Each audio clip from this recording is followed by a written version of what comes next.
ఈరోజు కదిరి నియోజకవర్గంలో జనసేన పార్టీ ఆవిర్భావ దినోత్సవానికి ఇచ్చేసినటువంటి రాష్ట్ర ప్రధాన కార్యదర్శి చిలక మధుసూదన్ రెడ్డి అన్న గారికి స్వాగతం సుస్వాగతం తెలియజేస్తూ ఈరోజు రాత్రే మా ఈ 34వ వార్డు నుంచి హరిబాబు అయితేనేమి, నరసింహులు అయితేనేమి, రాజు అయితేనేమి తదితరులంతా వచ్చి నా దగ్గరికి వచ్చి ఇక్కడ జెండా ఆవిష్కరణ చేద్దామంట అనగానే ఓకే అని చెప్పడము, ఇంత ఘనంగా వీళ్ళు ఏర్పాటు చేసినందుకు ముందుగా వాళ్లకు కృతజ్ఞత తెలియజేసుకుంటున్నాం.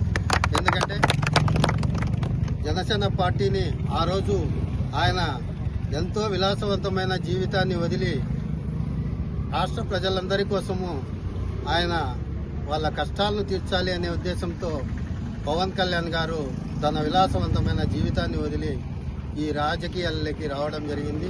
ఈ రాజకీయాల్లోకి వచ్చిన తర్వాత గత 5 సంవత్సరాల్లో ఆయన ఎన్నో మానసిక క్షోభలు, అవమానాలు, వారి కుటుంబం కూడా చాలా మందితో తిట్లు తినడం కూడా జరిగింది. అయినా కూడా ఆయన మొక్కవోని ధైర్యంతో ఈ రాష్ట్ర ప్రజలకు సేవ చేయాలనే ఉద్దేశంతో ఆయన అకుంఠిత దీక్షతో ఆయన ఒక అడుగు తగ్గి కూడా ఈ ఎన్డీఏ కూటమిని ఏర్పాటు చేసి ఈ రాష్ట్రంలో 100% స్ట్రైక్ రేటు సాధించిన పార్టీ ఏదన్నా ఈ దేశంలో ఉంది అంటే అది ఒక్క జనసేన పార్టీ అని చెప్పి మేము తెలియజేసుకుంటున్నాం.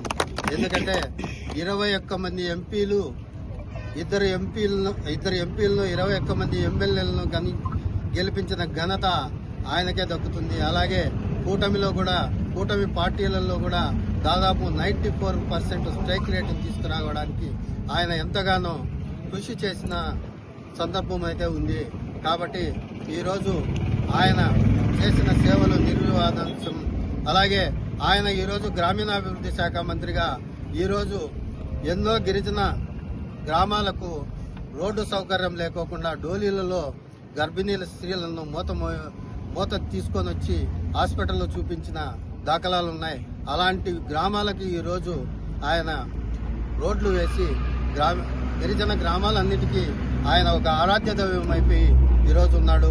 అలాగే ఈరోజు ముసలోళ్ళు కానీ, యువకులు కానీ, రైతులు కానీ, కర్షకులు కానీ, శ్రామికులు కానీ ప్రతి ఒక్కరూ ఈరోజు మనం పవన్ కళ్యాణ్ గారి దృష్టికి మన సమస్యను తీసుకెళ్తే ఈజీగా పరిష్కారం అయిపోతుంది అని చెప్పేసి ఎక్కడ చూసినా మాట్లాడుకుంటున్నారంటే దానికి ఆయన చేస్తున్న కృషి అని చెప్పేసి మేము తెలియజేసుకుంటున్నాం. కాబట్టి ఇంత మంచి ప్రభుత్వాన్ని ఆయన నిలబెట్టి ఈరోజు ఆయన ఉప ముఖ్యమంత్రిగా ఆయన సేవలు అందిస్తున్నాడు అంటే ఆయనకు మనమంతా కలిసి ఆశీర్వదించాల్సిన అవసరం ఉంది. ఈరోజు కదిరి నియోజకవర్గం కదిరి పట్టణంలో బ్రహ్మాండమైన పండుగ వాతావరణంలో జెండావిష్కరణ కార్యక్రమం, ఆవిర్భావ దినోత్సవ కార్యక్రమాన్ని జరుపుకోవడం జరిగింది.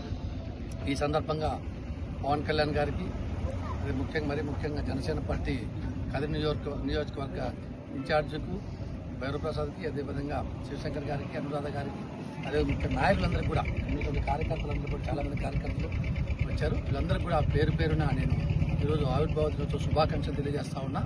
ముఖ్యంగా జనసేన పార్టీని శ్రీ పవన్ కళ్యాణ్ గారు ఎంతో ఉన్నతమైనటువంటి ఆశయాలతో, సిద్ధాంతాలతో పార్టీని స్థాపించారు.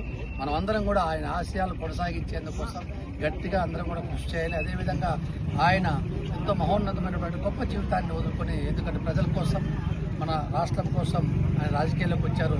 అటువంటి వ్యక్తికి మనమంతా కూడా చేదోడు వాదోడుగా ఆయనకంతా కూడా సహాయ సహకారాలు అందించాలి. ముఖ్యంగా ఆంధ్రప్రదేశ్ ప్రజలంతా కూడా ఒకసారి ఆలోచన చేయాలి. ఎందుకంటే గతంలో చూసాం మనం వైసీపీ పాలనలో ఎన్నో అరాచకాలు చేస్తూ ఉంటే 5 సంవత్సరాలు ఆయన పోరాటం చేశారు. ఆ పోరాటంలో ఆయన ఎన్నో అవమానాలు పడ్డాడు. ఆయన కుటుంబం కూడా ఎన్నో అవమానాలు పడింది. అన్ని అవమానాలను ఓర్చుకొని ఆయన భరించి ఈ రాష్ట్రంలో ఎన్డీఏ కూటమిని, 3 పార్టీల కూటమిని ఏర్పాటు చేసి, జనసేన, బీజేపీ, టీడీపీ కూటమిని ఏర్పాటు చేసి వైసీపీ పార్టీని జగన్మోహన్ రెడ్డి గారి అరాచక పాలన అంతమంది జరిగింది చేసి ఇప్పుడు ఈ యొక్క కూటమి ఆధ్వర్యంలో రాష్ట్రంలో కొత్త ప్రభుత్వం 1 సంవత్సరం పై ఇప్పుడు మనం ఏర్పాటు చేసి ఈ యొక్క కూటమి ఆధ్వర్యంలో పవన్ కళ్యాణ్ గారు రాష్ట్రాన్ని బ్రహ్మాండంగా అభివృద్ధి చేయాలనుకుంటున్నారు. ఇప్పటికే కూడా ఆయన పంచాయతీరాజ్ శాఖ మంత్రిగా, ఉప ముఖ్యమంత్రిగా ఆయన బ్రహ్మాండమైనటువంటి గ్రామాల్లో చూస్తున్నాం. ఎక్కడ చూసినా సీసీ రోడ్లు, బీటీ రోడ్లు ఎంత బ్రహ్మాండంగా డెవలప్ అవుతుందో ఒకసారి ఆలోచన. గతంలో మనం చూసాం, ఎక్కడ రోడ్లు అంటే పోతే ఎక్కడ చూసినా గతుకులు, గుంతలు పడిన రోడ్లు మనమే చేశాం.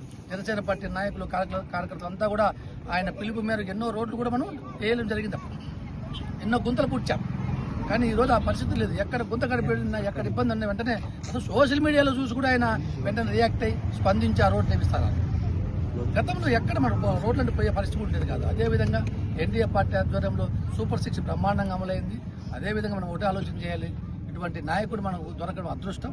ఖచ్చితంగా ప్రతి ఒక్కరు కూడా ఆయన నాయకత్వంలో జనసేన పార్టీకి చేదోడు వాదోడుగా ఉండండి, ప్రజలంతా కూడా ఆయనకు ఆశీర్వదించాలని చెప్పేసి కోరుతాను. ఎందుకంటే ఆయన ఎన్డీఏ యొక్క కూటమిని 15 సంవత్సరాల ముందుకు తీసుకెళ్లాలనుకుంటున్నాడు. ఎందుకంటే రాష్ట్రం అభివృద్ధి చెందాలంటే ఎప్పుడైనా కానీ ఒకే ప్రభుత్వం ఎక్కువ టైం పనిచేస్తే రాష్ట్రం అభివృద్ధి చెందుతుంది.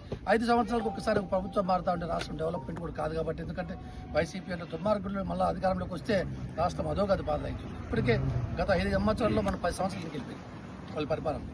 కానీ ఇప్పుడే మనం అంతా కూడా పుంజుకుంటా ఉంది. మన రాష్ట్రం కూడా డెవలప్మెంట్ అవుతుంది. కాబట్టి ప్రజలంతా కూడా ఆయనకు ఆశీర్వదించాలి అని చెప్పేసి మరొకసారి ఆంధ్రప్రదేశ్ ప్రజలకు, పవన్ కళ్యాణ్ గారికి, జనసేన పార్టీ కార్యకర్తలకు, నాయకులందరూ కూడా 13వ ఆవిర్భావ దినోత్సవ శుభాకాంక్షలు తెలియజేసుకుంటూ సెలవు తీసుకుంటాం.